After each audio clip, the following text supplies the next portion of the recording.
welcome back to Champion the Passion, a weekly pro wrestling podcast where we inspire you to champion your passions and celebrate the joy in what you love. I'm your host. My name is Victoria Daisy, and today we're going to be recapping everything that happened last night on AEW Dynamite September to Remember. This was an absolutely fantastic show, but before we dive deeper, don't forget to leave a 5-star review if you enjoyed. Follow me at It's Victoria Daisy across all social platforms, and follow Champion the Passion across all streaming platforms. I will give a quick disclaimer right before we get into this that my TV only recorded the first 2 hours. September to Remember was a special show that they did last night for Dynamite, and it was a 3-hour special, but my TV only recorded 2 hours. Therefore, I didn't get to see what happened in the last hour. So we're only going to be talking about the first 2 hours. So please bear with me.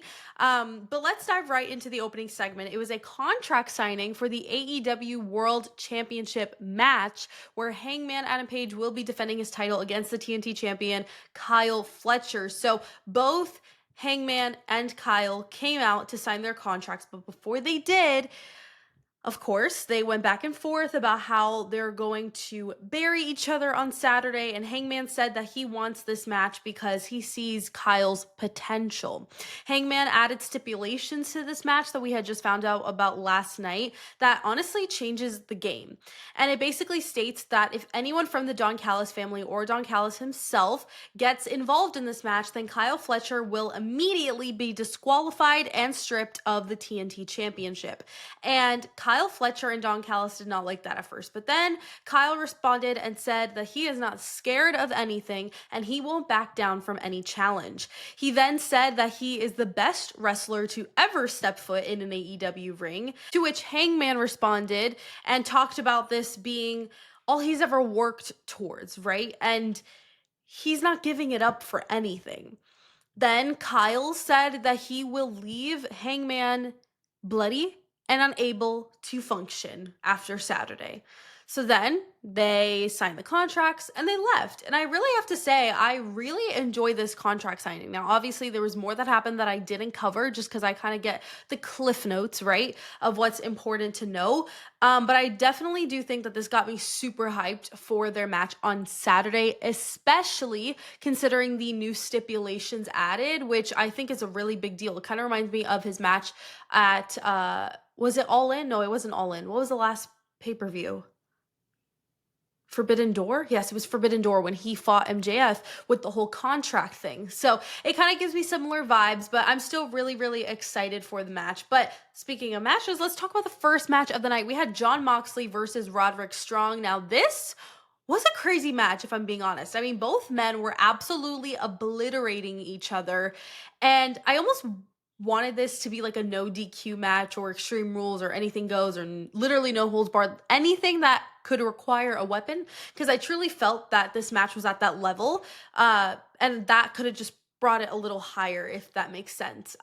So I was really, really hoping that, maybe we'd get some weapons even after the match, but unfortunately it didn't happen. Towards the end of the match, though, the Death Rider shenanigans happened per usual, which led to Jon Moxley taking the W. And I just have to say, seeing Moxley wrestle for the last time before All In actually has me so excited for his coffin match against Darby Allin. I just think that I'm excited, first of all. I mean, let me take a detour really quick.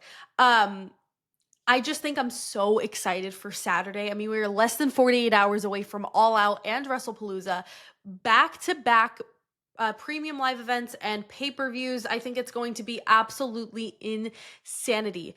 All Saturday long, all I will be doing is watching wrestling, and I am so excited. I mean, in the morning, I'll be watching college football, go Blue, go Wolverines, and then it is time for All Out, and then it is time for WrestlePalooza.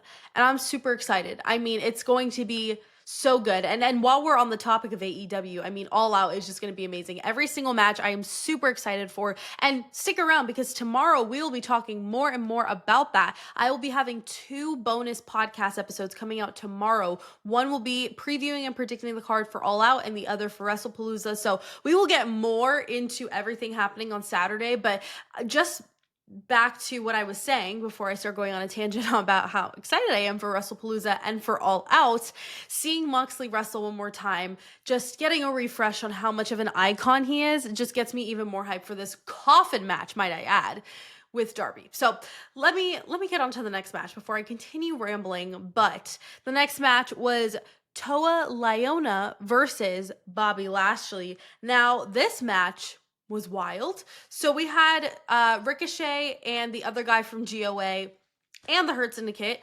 surrounding the ring for this match, which just made it even more terrifying because I was just like, when is the moment they're going to snap and just interfere? They didn't, though, which I was proud of them for. I mean, we had two heavy hitters colliding. It was just absolutely insane. But in the end, Bobby Lashley did take the W. And then after that, what I expected did happen. They all of them broke out into a brawl, which was absolutely insane. Then we had the final face-to-face between Adam Copeland and Christian Cage and FTR. This was literally insane. So good, though. So Stokely Hathaway came out and immediately got on the mic and started roasting the crap out of Adam and Christian. Then Cash Wheeler started yapping about, his sob story about how he grew up with nothing and got rejected by Christian and how he looked up to him and kind of just all this stuff. And then how him and Dax are the best tag team alive and just all this stuff. Okay.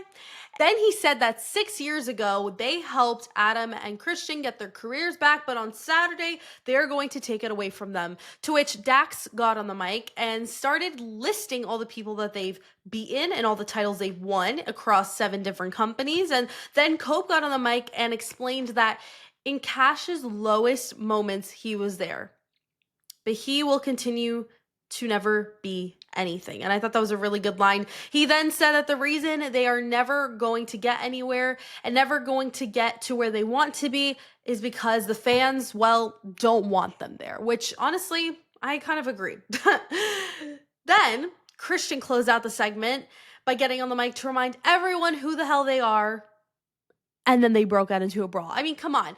What segment isn't going to end in a brawl nowadays, especially with these 4 hotheads? I mean, look at last week. Absolute chaos. It wasn't even a segment. They were just brawling. So I feel like they have done a great job at building anticipation for this match on Saturday. I am super excited to see who ends up winning. I have a feeling it's going to be Christian and Adam, maybe. I don't really know. We'll get into my thoughts tomorrow, like I mentioned earlier. But the next match we had was a number 1 contenders match for the all-out ladder match, the Fatal 4-Way for the AEW World Tag Team Championships. So we had the Young Bucks versus the Bang Bang Gang. Now, I just have to say, since the Young Bucks won the $500K last week, they are back to their bougie selves. Okay, they are back to their bougie selves with their normal entrance that had a crap ton of pyro that I absolutely loved. It was hysterical. The match was great. Lots of fun spots and storytelling that made this match truly all that it was. But in the end, the Young Bucks won and now advanced to the Fatal 4-Way ladder match at All Out for the AEW Tag Team Championships. They will also be alongside Brodito, who will be defending Hechichiro and Josh Alexander, and then Jet Speed. So it's going to be a really, really great match. Can't wait to talk more about it tomorrow. Then we had a Toni Storm segment. As we all know, she will be in her own Fatal 4-Way match, defending her AEW Women's World Championship against Tekla, Chris Statlander, and Jamie Hayter. So Toni started talking about how 7 months ago she won her baby back, aka the AEW Women's World Championship. She said that since she has lived every day as if it was her last. She said that she is risking it all to defend it against 3 women, and if this is the end of her reign, that it was the honor of a lifetime, which I loved. Then we had a moment where each woman started coming out. So we had Jamie Hayter, who came out first, basically trying to plead her case about why she's going to win.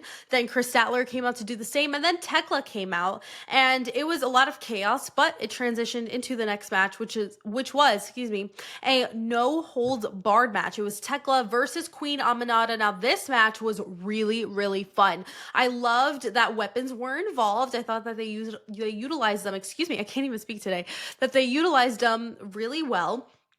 But unfortunately, halfway through the match is when the show ended for me. As I mentioned in the beginning of the video, September to Remember was a 3-hour special, and my TV only recorded 2, so I didn't get to see the rest of the final hour. So I'm gonna try and see if maybe YouTube has some clips I can try and see, or if HBO maybe. I don't really know what's gonna have it, but I'm going to try and catch up and see. But that brings us to the end, and I'm just gonna review what I can because that's what happens. I don't know why they don't ask for a 3-hour time slot so everyone can see it on TBS, but whatever, I guess they couldn't. But let's head into my overall thoughts for what I was able to see. I thought it was a good show. My match of the night was definitely Jon Moxley versus Roderick Strong. I thoroughly enjoyed this match, and overall, it was just really fun.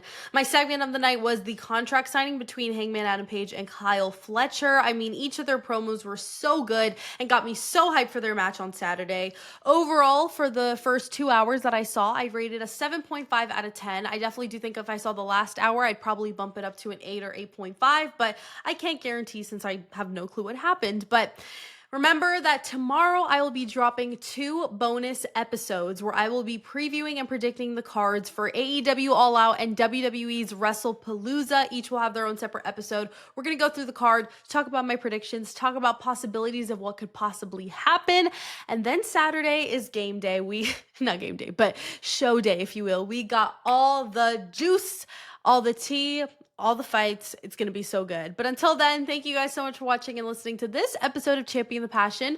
Don't forget to leave a 5-star review if you enjoyed. Follow me at It's Victoria Daisy across all social platforms, and follow Champion the Passion across all streaming platforms. Don't forget to champion your passions and celebrate the joy in what you love. And I'll see you guys on the next episode. Bye.